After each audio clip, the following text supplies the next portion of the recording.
जितनी ग्राफिक्स बनते जाएंगे उन्हें हम आफ्टर इफेक्ट में लाके एनिमेट करते जाएंगे। तो सबसे पहले ये वन पे जो हमने बनाया था उसको मैं लेके आता हूँ आफ्टर इफेक्ट के अंदर। तो यहाँ पे मैं लाऊंगा प्लस कॉम्पोजिशन को, इसे ये फुटेज पे होगा, आप इसे कॉम्पोजिशन पे कर देना और इसे हम लेयर साइज रखेंगे। ओके, तो ये हमारे पास ले वन बन गई कॉम्पोजिशन। तो ये यहाँ इस कोने से आगे बढ़ रहा होगा, ठीक। हाँ, यानी इन चार कोनों में से ये वाला कोना मुझे अच्छा लगता है, यानी ये थोड़ा लगेगा खाली एरिया। तो मैंने सबसे पहले टर्बुलेंट डिस्प्लेसमेंट इस्तेमाल किया था, तो इससे काफ़ी अजीबोगरीब इफ़ेक्ट आ रहे थे, ये बल्कि ख़राब कर रहा था। और मैंने इसकी थोड़ी अमाउंट कम की तो इसमें ये हल्का सा मूव हो रहा था, लेकिन स्टिल वैसा इफ़ेक्ट नहीं आ रहा था जो मैं चाह रहा था। मुख्तलिफ़ एक्सपेरिमेंट्स करने के बाद मैंने डिस्कवर किया वेव वार्प, और वेव वार्प मुझे काफ़ी पसंद आया। इसमें मैं वेव स्पीड को ज़ीरो कर रहा हूँ कि मैं ये नहीं चाह रही ऑटोमेटिकली मूव होए, इसको मैं मैनुअली एनिमेट करूँगा। और इसमें जो शेकनेस है ये बहुत ज़्यादा है, वेट जो है, तो इसे हम थोड़ा सा हल्का कर देंगे, ठीक। और हाइट जो है इसकी वो भी थोड़ी सी हल्की कर दूँगा, सही है। तो अब मैं इसके फेजेस चेंज करके देखता हूँ, अब थोड़ा बेहतर लग रहा है, सही। मैं पी रहा हूँ, यहाँ से पोजीशन ये नोट कर लेगा इसकी फेस की, नहीं सॉरी फेस पे की फ्रेम डालूँगा, यानी इस वक्त ये इतना होगा और फिर आगे जाके ये थोड़ा ज़्यादा मूव हो चुका होगा, अच्छा खासा, इस तरह। अब प्ले करके देखता हूँ, सही है। ये अभी भी थोड़ा तेज़ जा रहा है, मुझे इसे स्लो दिखाना है, तो अब प्ले करके देखता हूँ, ठीक है, इतनी हल्की स्पीड सही है। अब इसकी पीठ में डब्बा है और इसे इन दोनों को मैं सिलेक्ट करके न्यू नल ऑब्जेक्ट बनाऊंगा। नल ऑब्जेक्ट का मैंने पिछली क्लास में बताया था, आपको याद होगा।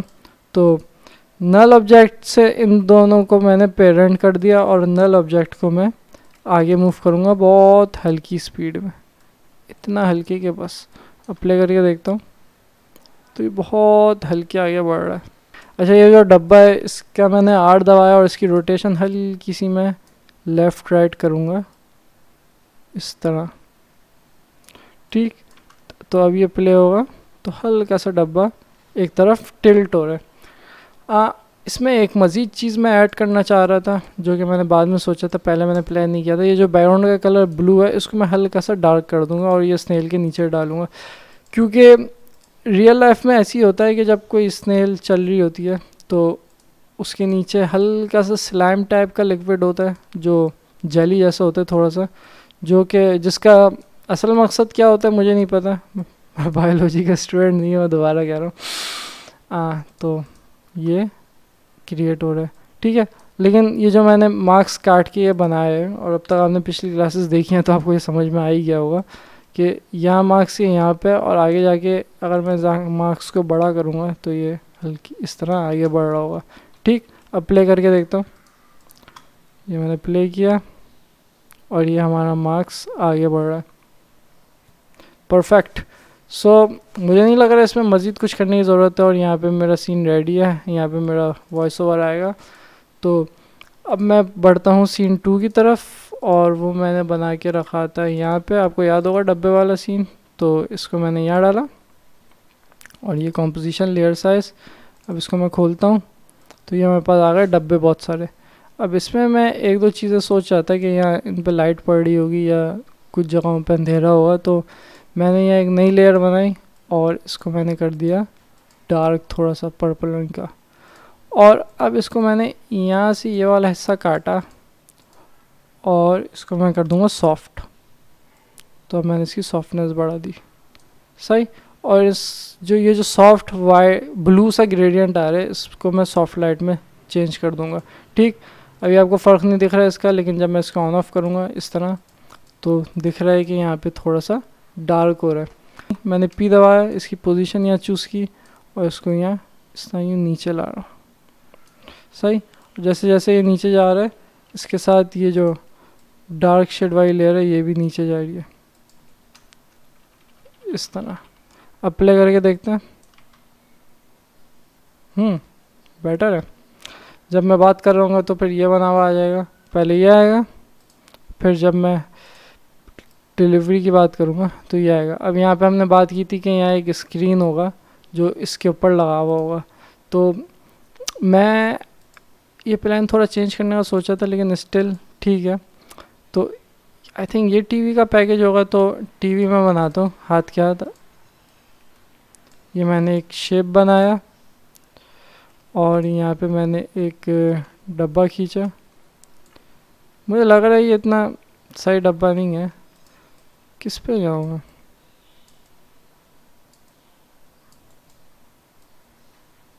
हाँ, राउंडेड ट्रायंगल ठीक है, इस तरह। और इसी की मैं एक और कॉपी निकालूंगा, कंट्रोल सी कंट्रोल वी, और इसको मैं छोटा करूँगा।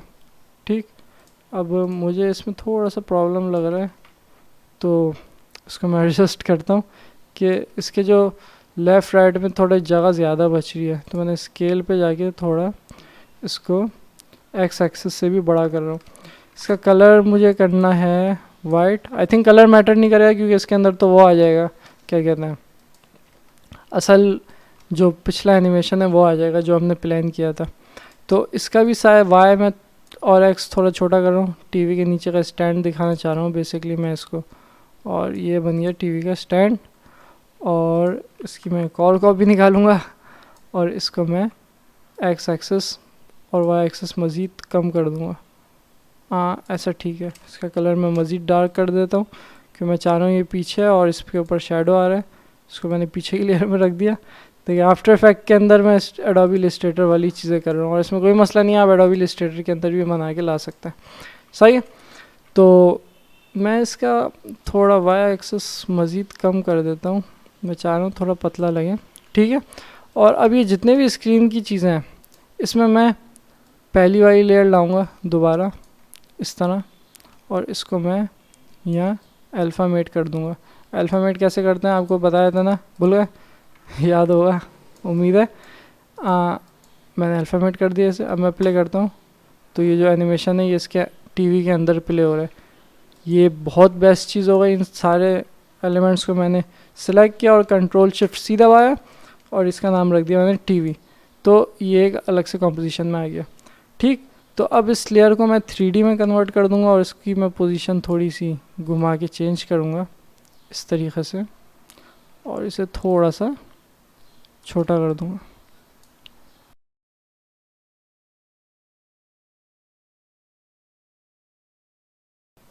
अच्छा, ये इसके साथ मूव नहीं हो रहा है, तो मैं इसको इनसे पेरेंट कर देता हूँ ताकि साथ मूव हो। इसको मैं थोड़ा सा ऊपर ले आता हूँ यहाँ पे, तो आई थिंक बेटर है। इसकी मैं एक और कॉपी निकाल रहा हूँ, यहीं से कंट्रोल डी दबा के आप कॉपी निकाल सकते हैं, और इसको मैं यहाँ पे लाके रोटेट करूँगा इस तरीके से सीधा डिज़ाइन में, और थोड़ा सा और रोटेट। हाँ, इस तरह ठीक है। और इसका कलर मैं रख दूँगा टेंट पे गया, और इसको मैंने ब्लैक एंड वाइट कर दिया, और इसको मैं कर रहा हूँ soft light. I think soft light ठीक है। नहीं नहीं नहीं नहीं नहीं नहीं, इसका कलर मैं ग्रे कर रहा हूँ।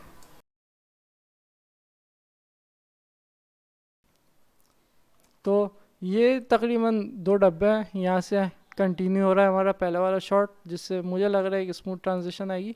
यहाँ से जब हम ऊपर जाएंगे तो एक तीसरा सीन आएगा, लेकिन मैं अपनी प्रोजेक्ट फाइल को सेव कर देता हूँ। फाइल्स में गया मैं, सेव एज में गया मैं, और अब मैं जाके हमारा जो प्रोजेक्ट का फोल्डर हमने शुरू में बनाया था, इसमें मैं बैकअप के नाम से सेव कर रहा हूँ। और हम जितनी भी हमारी फाइल्स होंगी ना, वो हम यहीं पर आके एक्सेस करेंगे। यहाँ पे ये एक बैकअप फोल्डर है, और ये जितने सीन्स हैं ये हमारी एज अ बैकअप फाइल हमारे पास रखी हुई है। सो ये थे 2 सीन। अभी जब हमारे टोटल 7 सीन बन जाएंगे तब इन सबको हम आपस में चिपकाएंगे। सो अगली क्लास में हम मज़ीद आगे के सीन बनाएंगे। उम्मीद है इस क्लास से आपको फ़ायदा हुआ होगा। मैं हूं सैयद उस्मान, शुक्रिया।